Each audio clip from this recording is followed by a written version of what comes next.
potential, but how do you actually make that economically happen?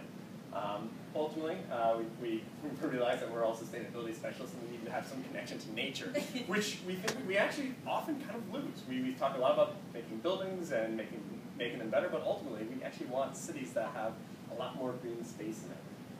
We potentially want to see what's that like inside the building as well. 10 years from now, we know with the increased technology, car use, power use, there's going to be a lot more waste. There's not much that we can realistically do to stop that waste from growing. What we can do is change the way that waste really looks, make it positive waste, do more with it. And then ultimately, this idea of sort of general global connection. We've gone from this sort of Western-centric mindset to now a world where Asia, India is really dominating.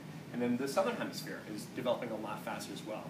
So what is their role to play in it, and how is North America and Europe, with their centuries of experience developing, what's their role, not to be the white man knows best, but what's the use of those resources, and how do those other countries begin to push forward their own global image? So do you guys want to start talking about the picture itself? Yeah. How does that translate? I think we'll just talk about it in the order that we drew.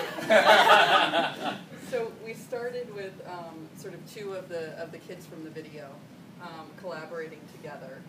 And then we had this idea of personal power and accountability. So that was sort of power in the big sense, but also in the more literal sense. Like, could you be responsible for actually generating your own power?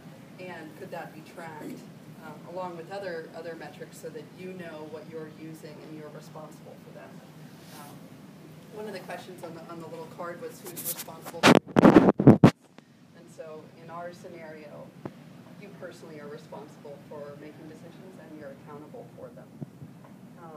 Then we have this flow and connection to nature, which we thought should sort of permeate through both buildings, workspace, and all of the in-between spaces.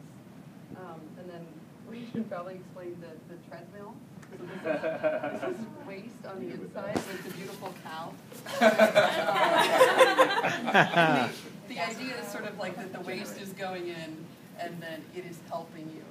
It is coming out in a positive way to generate energy or objects or whatever it is. And then this is sort of highlighting our need for personal isolated time, and that, you know, sort of you can renew yourself by connecting to nature. I'm trying to see.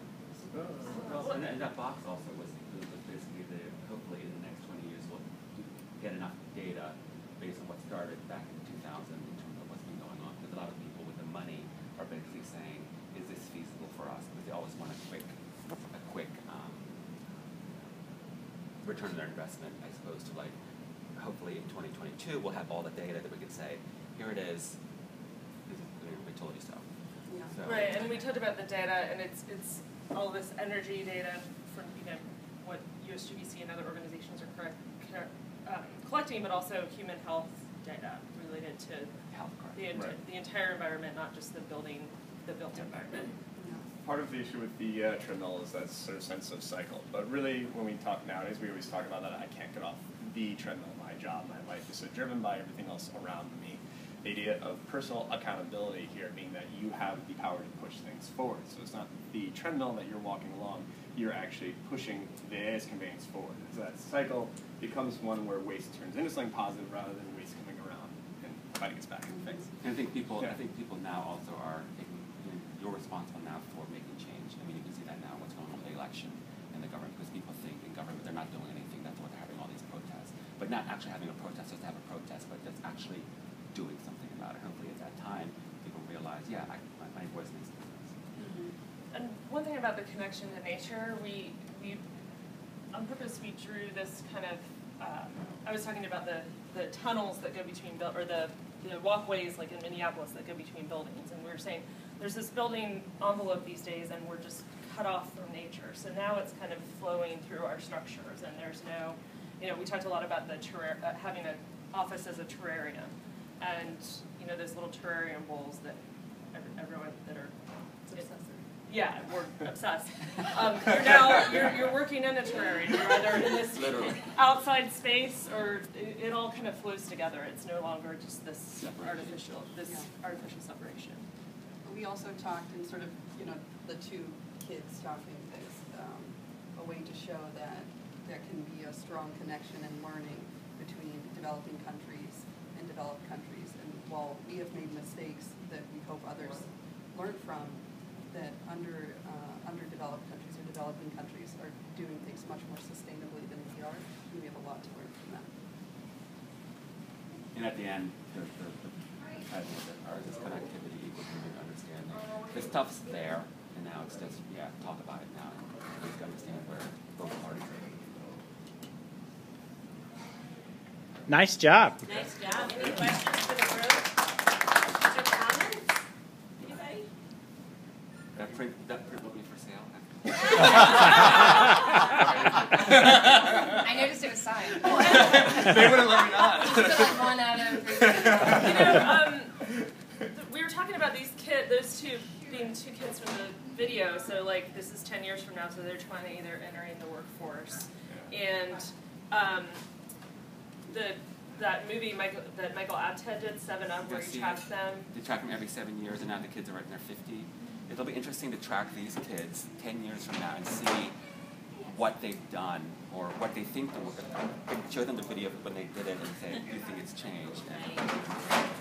The little fellow from India already has a Facebook that people who've seen him are. I mean, That's right. seriously, Yeah. he's so you know what? And for him, it's like it's a little boy in India in the slums who now feels empowered. I mean, how amazing is that? That's great.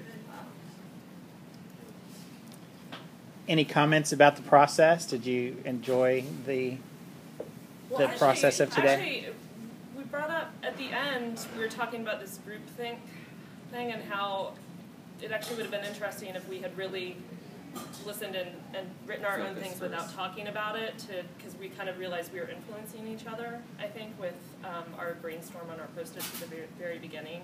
Okay. And understanding how, brainstorming can be helpful, but that we actually want to make sure that it doesn't become this groupthink globalization, like no one has their own personal Thought themselves. Yeah. So Which is why I tried to say it. I know. Take the first 10-15 minutes and get your own stuff down, but yeah, that might not but be we couldn't enough. help but talk. We wanted to You were talk. excited. Four people Yeah. at the table face each other. Well, you know what? Yeah.